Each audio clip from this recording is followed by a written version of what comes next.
to Securing America with me, Frank Gaffney, the program that's a kind of owner's manual for protecting the country we love against all enemies, foreign and domestic, to the glory of God and his kingdom. A man who has been doing heroic work protecting the country we love, most especially against its most serious threat, is, I'm very pleased to say, one of our regulars here at Securing America and our first guest for this program. His name is Chang. He contributes extraordinarily to the public debate about the Chinese Communist Party, what it's up to, what it means for the rest of us, and most especially, what we must do about it. We're always privileged to be able to catch up with him briefly. Gordon, it's great to have you back with us. Thanks so much, Frank. I want to start by asking you about what's been developing since we last talked, Gordon, and it's been a while. We're really glad to have you back. Shanghai, the largest city in China, one of the largest in the world, is now in, I think, its third week of lockdown of a kind that, frankly, George Orwell, on his worst day, I don't think could have conceived of. Tell us what's going on, what it's having in terms of an effect on the people of Shanghai and maybe on, world economic affairs as well as a result of, a major port being taken out. And then what's motivating it, as best you can tell? Beijing has locked down Shanghai, a city of 25.1 million. It's been an almost complete exercise. It started out, Frank, and a little history here might help. It started out at the end of last month as an announcement that there would be 2 5-day lockdowns in Shanghai, successive, one for the eastern part of the city, the other for the western part of the city. And it was meant that everyone would be tested. And the rules were pretty draconian, but they were nothing like we see today. What happened is this has been extended now for both sides of the city are in complete lockdown. And this is the strictest that we have ever seen anywhere, stricter than what China did in Xi'an and stricter than Wuhan.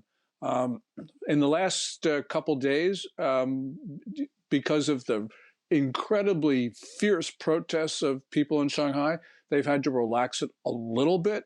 But still, people cannot move freely. This is, I think, certainly disrupting global supply chains. For instance, throughput at the Shanghai container terminal, the largest in the world, down 40%. Cargo throughput at Shanghai's Pudong Airport, down 97%. We will feel this in about a month or so as this contributes to American inflation. But at the present time, Beijing right now doesn't have really any answers to Omicron BA2, which is the subvariant that is ripping through Shanghai and other parts of China.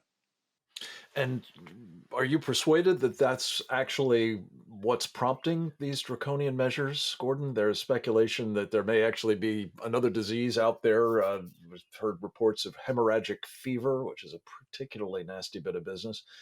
Also, that this really may be about Xi Jinping's determination to hold on to power at a time when he's being buffeted from within.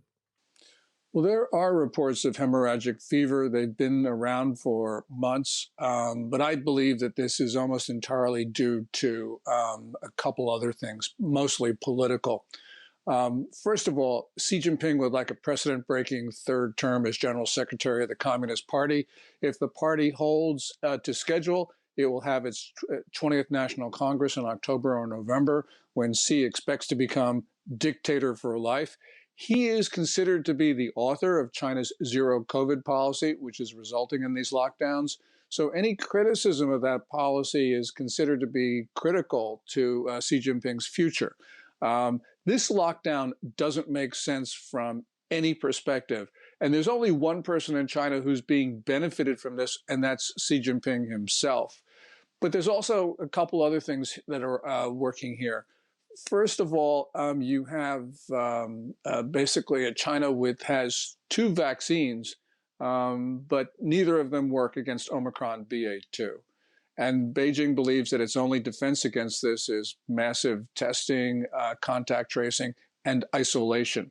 Now, it's not working. And as we have got hints of, actually, China's extreme measures have been spreading the disease rather than stopping it, because you have people lining up for testing, they infect each other, they're being infected in these quarantine facilities. This just doesn't make sense. But I'm sorry to go on here, but the point is that the Communist Party believes that every case infection, every death, it tests the legitimacy of the party. Early 2020, they made their control of this disease a matter of their own legitimacy. They criticized the United States. And so therefore, right now, they cannot have this disaster on their hands because it reflects on the ability of the Communist Party to survive.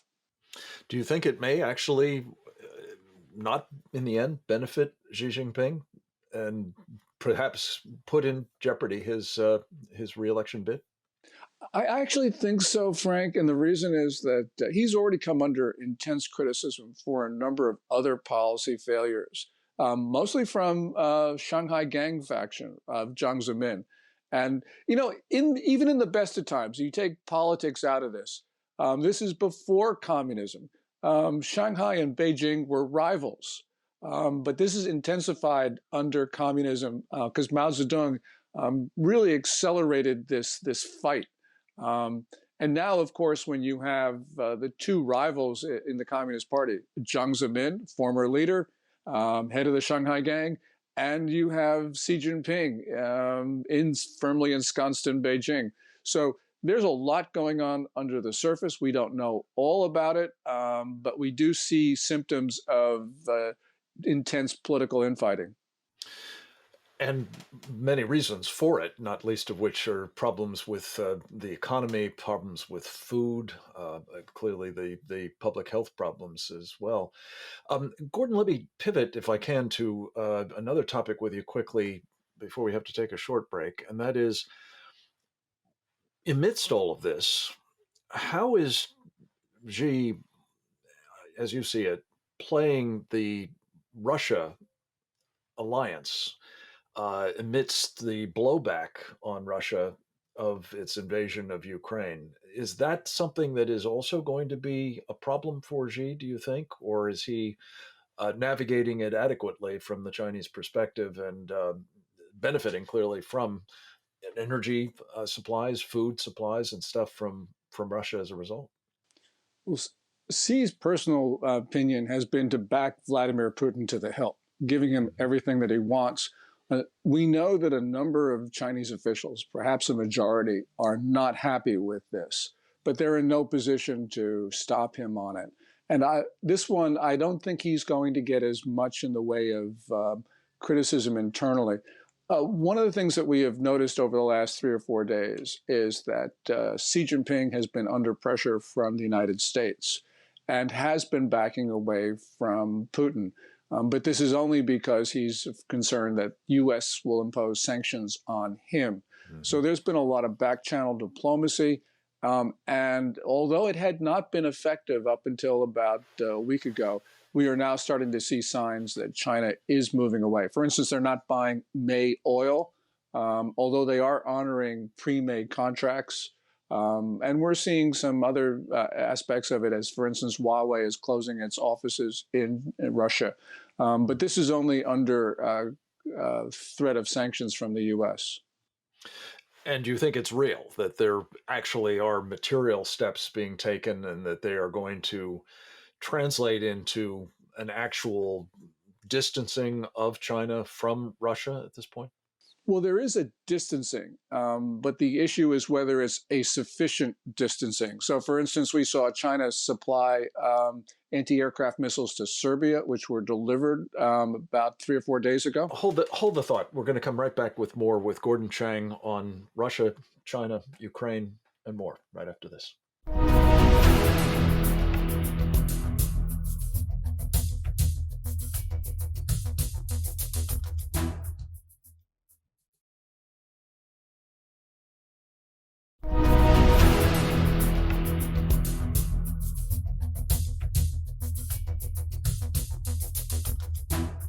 We're back, and we're joined for, I'm very pleased to say, a second installment.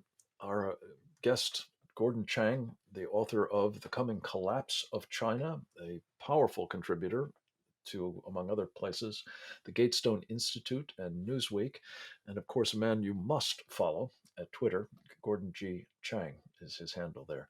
Gordon, you were talking a little bit about evidence that the Chinese might be trying to do something to signal to the West, the United States in particular, that it's backing away from Russia, but maybe not so much as to really cause a problem for the Russians. Finish that thought, if you would. Yeah, the Biden administration has sort of created a red line of sorts, saying that any supply of military equipment to Russia would trigger U.S. sanctions. Well, China has supplied anti-aircraft missiles to Serbia. Serbia is a close friend of Russia. I suspect that we are going to see that equipment on the Ukrainian battlefield in the hands of the Russians. So this is something that U.S. intelligence must absolutely follow. Also, we know from open source reporting from the very beginning of this conflict that China was supplying military intelligence to the Russians. The Ukrainians were using Chinese drones made by DJI, the Shenzhen-based company, and China was helping the Russians target the Ukrainian drone operators through information that is transmitted by those devices. So from the very beginning, Frank, the United States was turning a blind eye to China's supply of military intelligence to the Kremlin. This point about DJI is really critical because there are a lot of American users of those Chinese drones, and it's been a very strong conviction of mine that that's hugely ill-advised, and this anecdote makes the point powerfully. Gordon, one other thing before we turn to two topics you've been addressing specifically in your recent writings. India. How is India doing in this post invasion moment with Russia on the one hand? And is it a reliable partner in what we've come to call the Indo Pacific strategy for dealing with the Chinese threat? Well, India has been extremely disappointing in its reaction to the Russian invasion of Ukraine, failing to condemn it, buying Russian weapons and Russian hydrocarbons. This is just, I think, 2 points here. One of them is an outgrowth of traditional New Delhi, Moscow ties, but also our chaotic withdrawal from Afghanistan delegitimized our friends in New Delhi. They empowered the pro-Russian element in the Indian security establishment. So this is a direct result of atrocious Biden policy. I'm not saying that we're at fault for what India is doing, but I'm saying that in that context, it is understandable. But nonetheless, India should not be supporting Russia. This is just beyond the pale of what the Russians have been doing. Of course, India is not a reliable partner on this. Yeah. Any thoughts on the readout, as best we have it, of the Biden Modi conversation? I think that Biden understood that he was not going to move India, so it seemed like an unambitious position on the part of the White House. I understand that, given the context of it. There's very little the U.S. could do. So I think what Biden did was just try to continue the relationships with India, which was probably the right posture. Very interesting. We'll be following that with you closely in the days ahead, because if India is out of the bus, that's a significant change in the sort of strategic forces arrayed against China at the moment, when we need it to be as strong as we can make it. Two quick topics, Gordon, with you. One is you wrote under a very provocative heading at the Gatestone Institute recently about China's takeover of not just the Solomon Islands, but the Pacific. Is that just an attention grabber, clickbait, as they say, or do you really think that's where we find ourselves now? The Biden administration is in a panic over a draft security agreement between the Solomon Islands and China. And so is Australia and New Zealand. This is a result of American and Australian neglect of that part of the Pacific. So China will get a military base there. So unless we do something about it, and right now they have been on an emergency basis. The U.S. has been paying attention to the Solomons. Just a little while ago, we announced the reopening of our embassy there. We should have never closed it, and China is working very maliciously through dividing the Solomon Society, as it's doing in other places in the Pacific. By the way, they want an air base, which is 1,900 miles south of Pearl in Kiribati. This is just a story all over the Pacific. Yeah. An island hopping campaign is how I've described it, reminiscent really of what we did to liberate that part of the world in World War II. Much of it being waged by political warfare, of course, at this point, rather than military, but that's coming almost certainly. Gordon, let me switch to another topic that you've addressed recently at Newsweek, which is hugely important, and that is aid that the Biden administration is giving to what you've described as the plundering of American technology companies through changes to our patent laws or regulations. What's going on there? This is a topic that I don't know much about, but I feel very strongly is really important to our economic competitiveness as well as our national security. This is a national security issue. In December, the Biden Justice Department Antitrust Division issued a draft policy on the enforcement of standard essential patents, SEPs as they're called. These are patents cover technology included in standards, and these are probably the most important patents that American companies hold.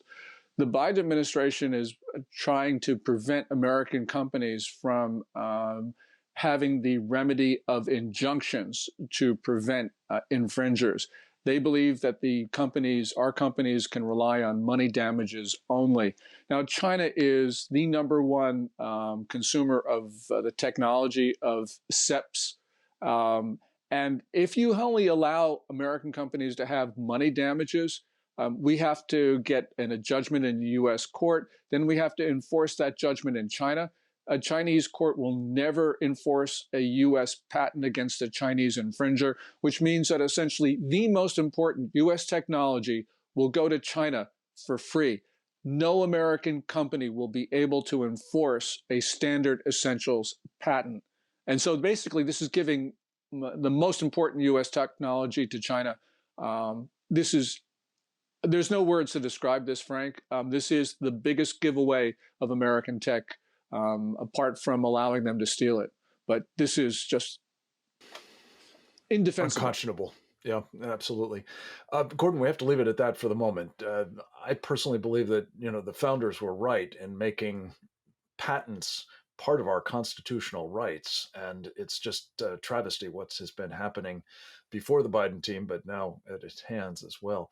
Thanks for calling them out on it. Thanks for the great work you do in so many of these outlets, and most especially for joining us. I hope we'll talk with you again next week. Next up, we'll speak with the great Benjamin Weingarten about matters domestic and foreign right after this.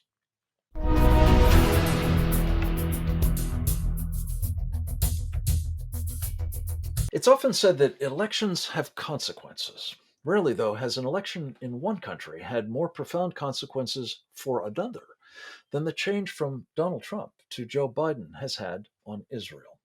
Before President Trump left office, the Jewish state had benefited greatly from his commitment to its sovereignty, security, and right to defend itself against Iran and allied terrorists. And Mr. Trump denied the Palestinians a veto over improved relations between Israelis and Arabs willing to make peace. Team Biden, by contrast, has repeatedly undermined Israel and those who share its determination to counter the threat they all face from an incipient nuclear-armed Iran. He has, moreover, Joe Biden, emboldened the mullahs with promises of perhaps another $150 billion. And he's renewed the Palestinians' conviction that they can wage jihad against the Jews with impunity. This won't end well.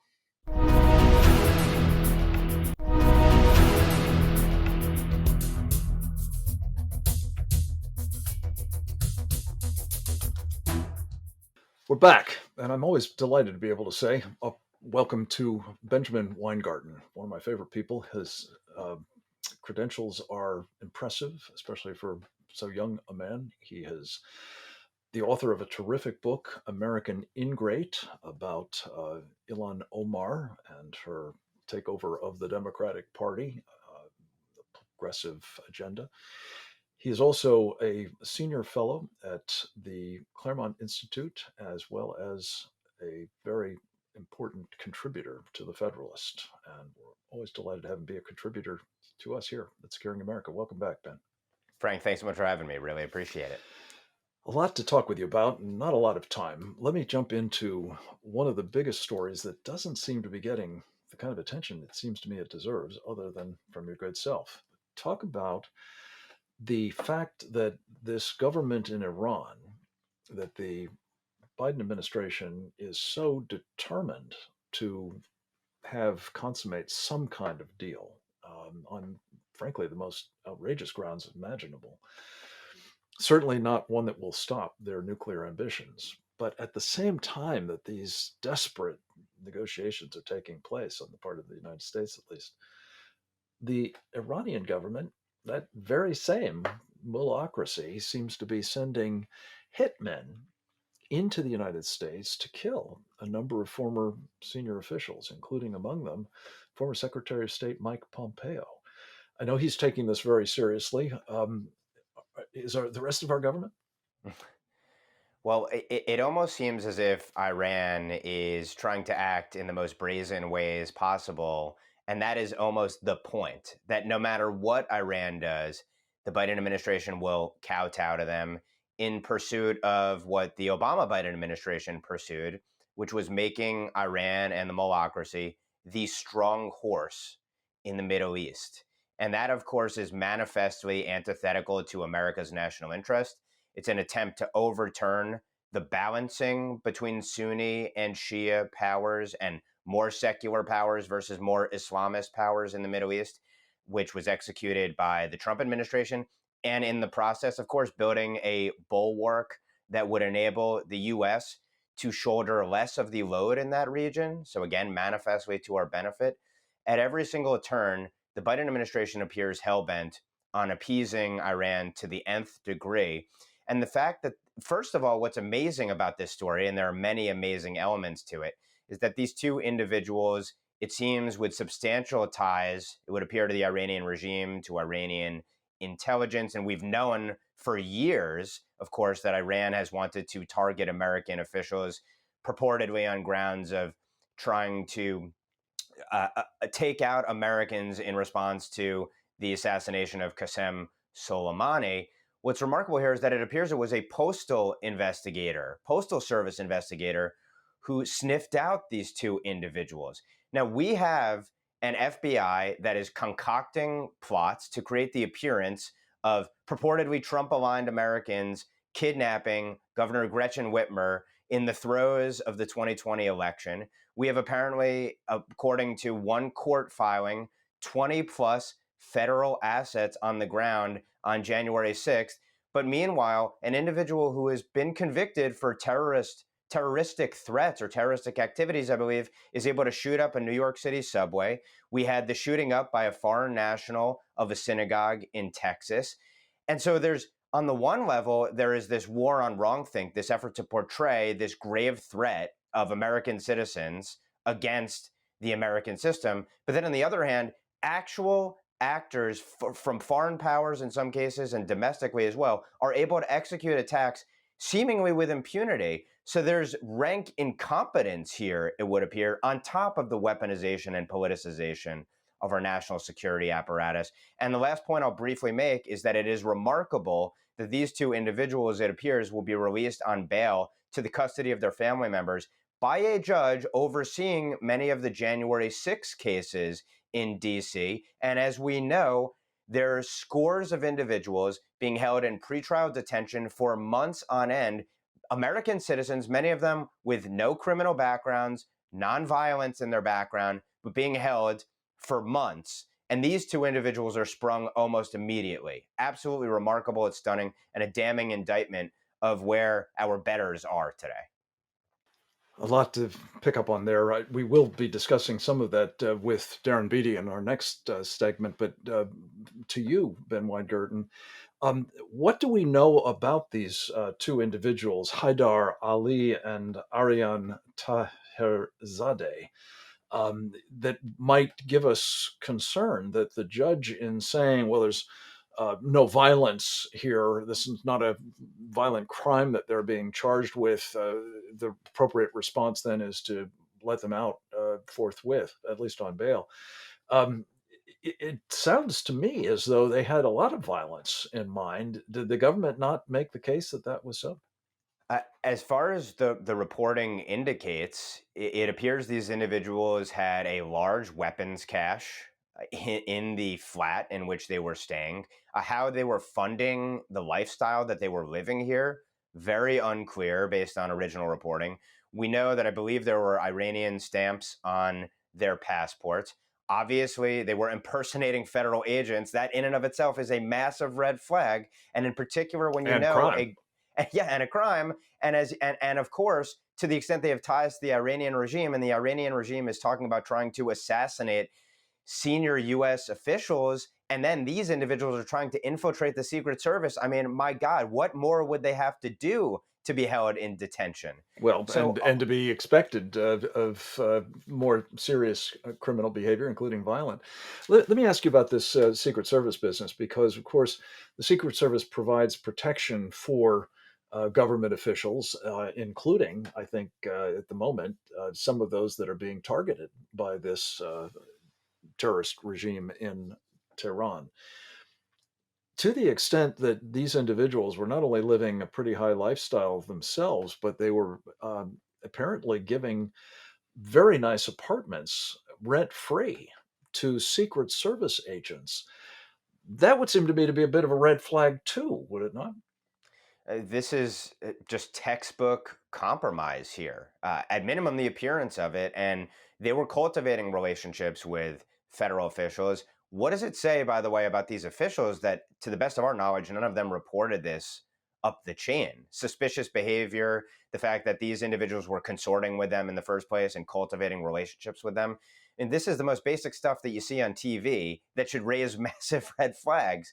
And so it just strains credulity. Again, I go back to this contrast between these individuals are now walking semi-free, non citizens who, or I believe that they may be American citizens. I have to double check that, but these individuals had ties to the Iranian regime by all accounts and are engaging in all of these activities, and Americans are held in detention under horrible, abusive conditions by all accounts. And this same judge, as you say, in some cases at least, is responsible for this odd mistreatment of some and favorable treatment of others.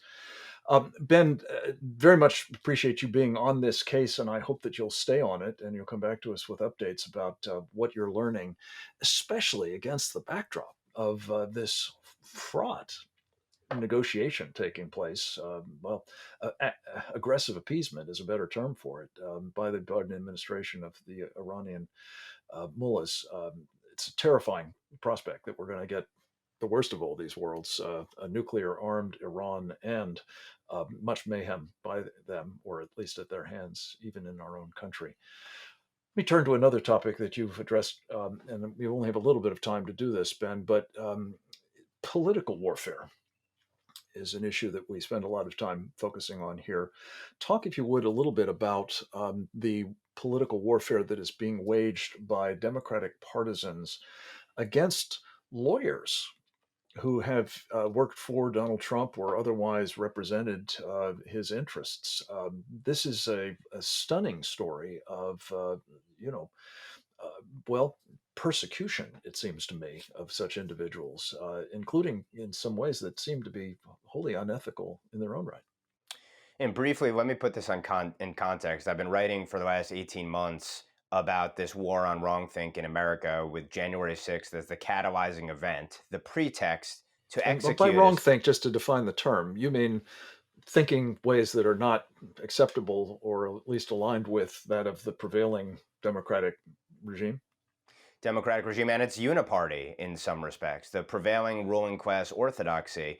And of course, they've exploited January 6th in an attempt to try and, well, lock Donald Trump up to get a Supreme Court justice to recuse from cases, if not impeach him, as well to try and disqualify current members of Congress from being able to run in the midterms on grounds that they supported insurrection. And so this other manifestation of it is lawyers might not be the most sympathetic characters, but in this case, it's the rule of law which is really being assaulted. Anthony Fauci talks about I am the science and this is an attack on science. Well, in this case, this really is an attack on the rule of law. Democrats, led by, among others, David Brock, who's behind Media Matters, have launched this 65 project, 65 being the number of lawsuits that the President Trump's campaign put forward in the eve of the election, subsequent to the election, fighting allegations of election fraud and state laws being overridden by executives and their agencies. And what the Democrats are trying to do is not only shame those lawyers who actually litigated on behalf of President Trump, try to disbar them and change the rules so that lawyers literally cannot bring what they would call fraudulent election-related lawsuits. They actually want to destroy these people in their communities. In the words of Brock, and I wrote this up in a piece of the Epoch Times, they actually want to make these people shunned in their communities. This is the politics of personal destruction on top of an attempt to savage the rule of law. It is indeed. Ben Weingarten, brilliantly put as always and covered as well. We look forward to further visits with you in the very near future to get updates on all of these really vitally important stories. Thanks for the great work you continue to do, among other places, at the Federalist. We'll talk with you soon, my friend. Next up, we will speak with, as I mentioned, Darren Beattie.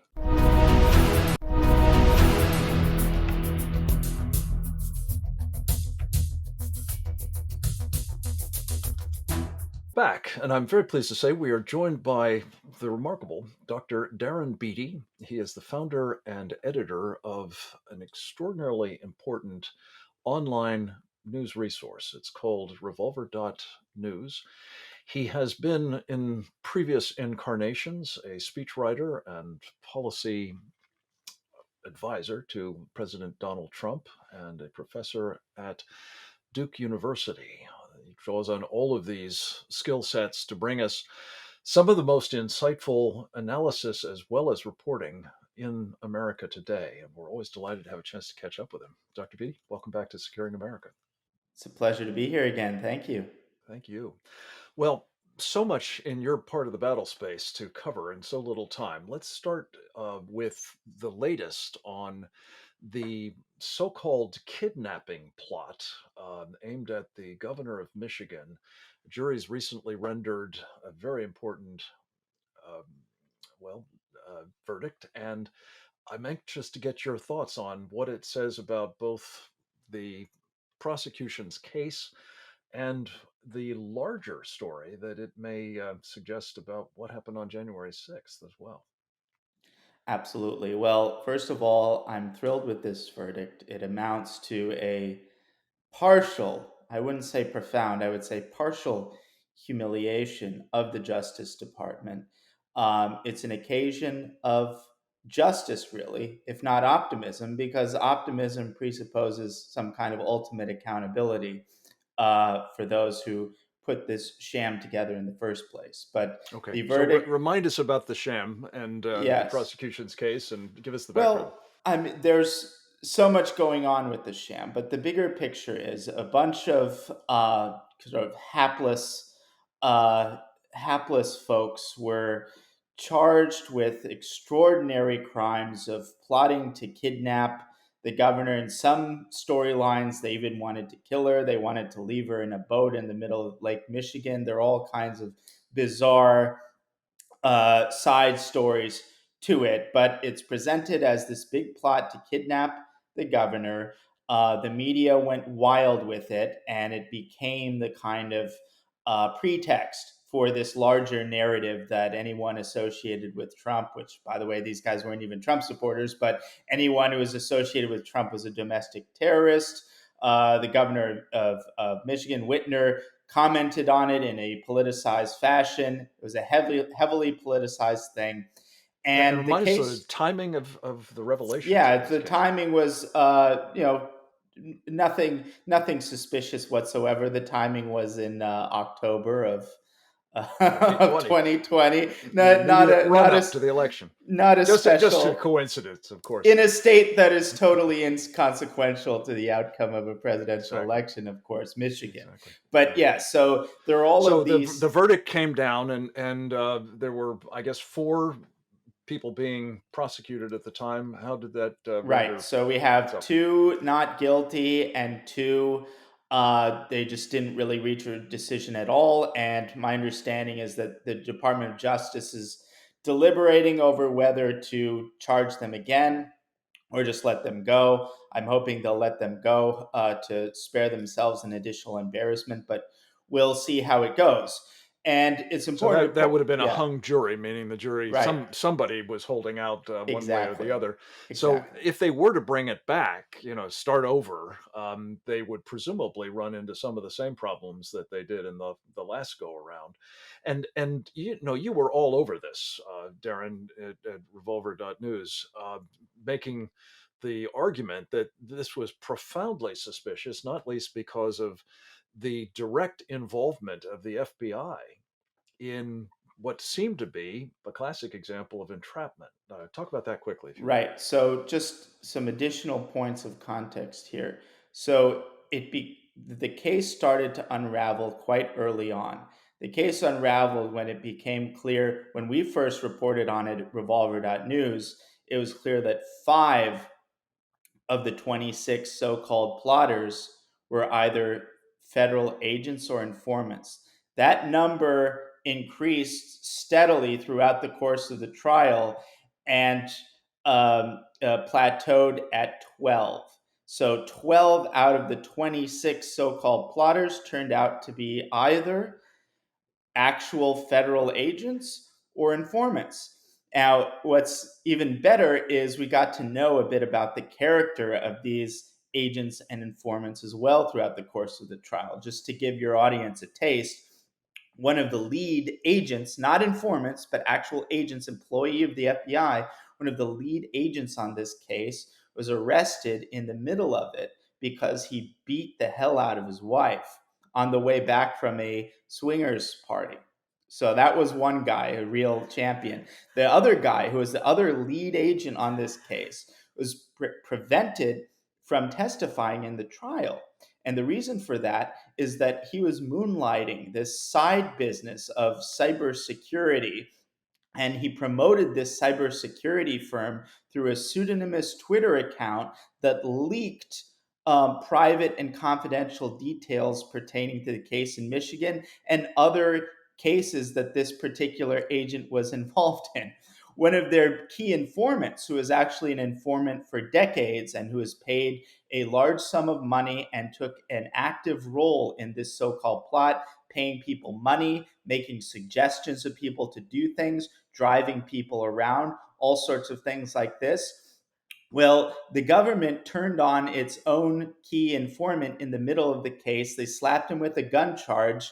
And I suspect part of the reason that they did that was to prevent him from testifying on behalf of the defense or testifying in trial altogether. And that was a successful effort. And that was part of a larger plan. Just one quick addendum to this. Thankfully, there were no convictions in this case, but it's actually a remarkable thing that there weren't because so much information was hidden from the jury. So much information pertaining in particular to the malfeasance and infiltration level of the FBI was hidden from the jury. And the Dr. jury Beattie, must have smelled something fishy anyway, and they made the smelled a right rat call. for sure. Yeah. Lots of rats, I guess. Dr. Beattie, hold on just for a moment. We're going to take a very quick break. When we come back, I want to ask you about the special agent in charge of this whole enterprise and what he went on to do, and a little bit more about what flowed from all of that. We're going to continue this conversation with Dr. Darren Beattie of Revolver.news right after this.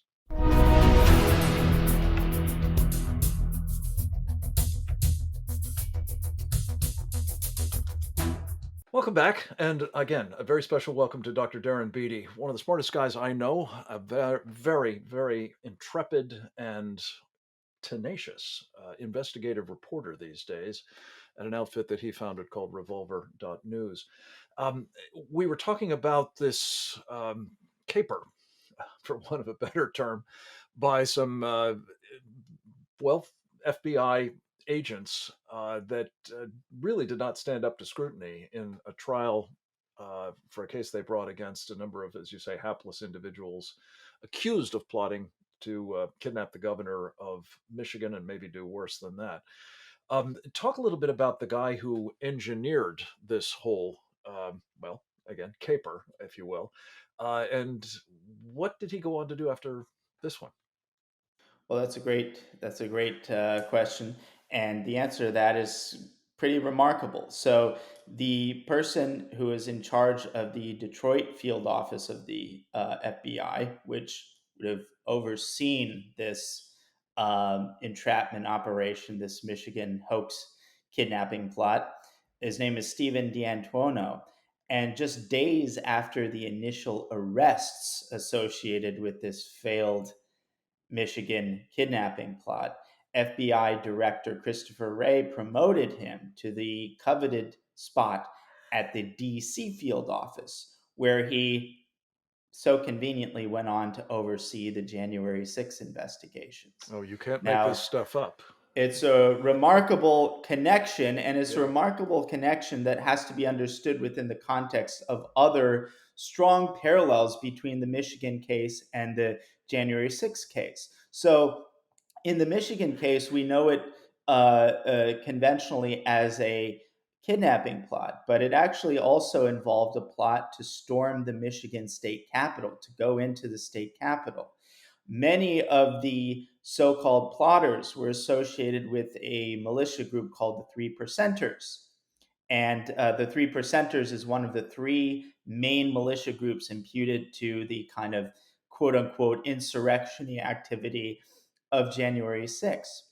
And so you see these remarkable parallels in addition to the timeline, where these arrests were in October, just months before this so called insurrection of January 6th, where you have the same type of plot, the same type of militia groups, someone who oversaw the Michigan investigation turning out to be promoted quietly to the DC field office. And yet, in the Michigan case, you end up having a Fed infiltration ratio of 12 out of 26.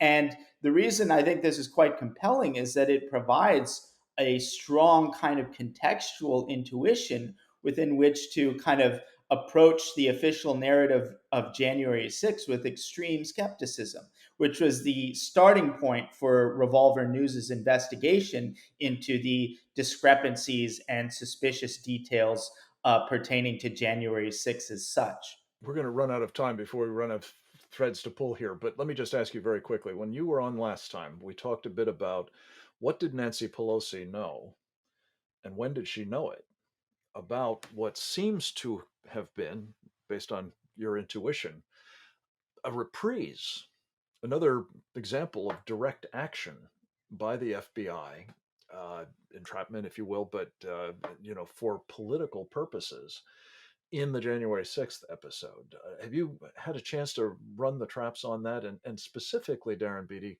why it was that presumably at Nancy Pelosi's direct orders, not only was the Capitol not made more secure in light of intelligence they had that something bad might happen that day, but it was actually at a lower level of security than on a normal day.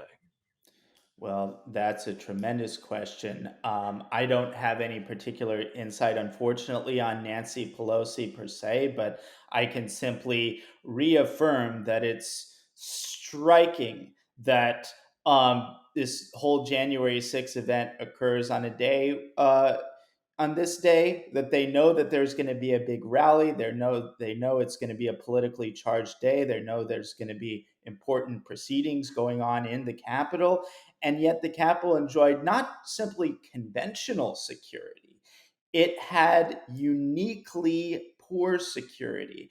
And there's so many other details that Open doors in some yes, cases, that cast not least. additional suspicion on this, because just the day prior, there was this so called Hippies for Trump van. Revolver.news reported on it. Remarkably, the media was silent on it, but they had this van that was apprehended right outside of the Department of Justice the day before January 6th with people with guns and explosives who were presumably part of this pro Trump contingent who was going to be there for January 6th. And so, in that context, they don't agree to calls for additional security on January 6th. This Made, is among very others, by suspicious thing. President Trump himself, needless to say. Precisely. Darren, Yes. this is a subject to which we have to return with you soon. This is, again, a thread that I think is vital that we pull on harder.